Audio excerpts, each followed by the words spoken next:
સુરેન્દ્રનગર જિલ્લાના સાયલા તાલુકાના સુદામડા વાટા વચ્ચ ખાતે યોજાયેલી કિસાન મહાપંચાયત દરમિયાન અરવિંદ કેજરીવાલે ખેડૂતોના પ્રશ્નો મુદ્દે સરકાર પર તીક્ષ્ણ પ્રહાર કર્યા હતા। તેમણે ભારત માતાની જયના નાદ સાથે પોતાની ભાષણની શરૂઆત કરી હતી। કેજરીવાલે કહ્યું કે સરદાર પટેલની ધરતી ઉપર આજે ખેડૂતો રડી રહ્યા છે, તેમના પર લાઠીચાર્જ થઈ રહ્યા છે અને નિર્દોષ ખેડૂતોને જેલમાં પૂરવામાં આવી રહ્યા છે।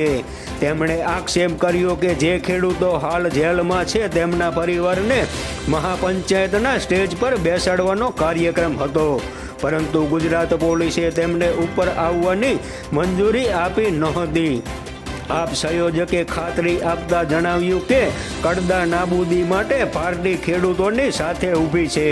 જેલમાં બંધ ખેડૂતોને છોડાવવા દેશના મોટા વકીલો દ્વારા કાનૂની લડત શરૂ કરી દીધી છે।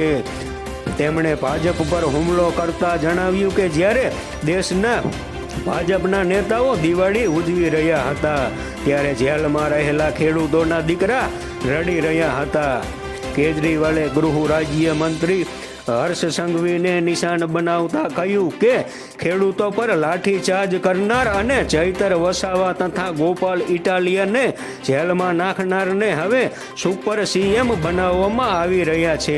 તેમણે ભાજપ અને કોંગ્રેસને પતિ પત્ની કહેતા કહ્યું કે બંને પાર્ટીઓ એકબીજાની ભાગીદારીમાં ધંધા ચલાવે છે। કેજરીવાલે જણાવ્યું કે જેમ અંગ્રેજોએ ભારત છોડ્યું તેમ 2027માં ગુજરાત ભાજપને છોડાવી દેવાશે।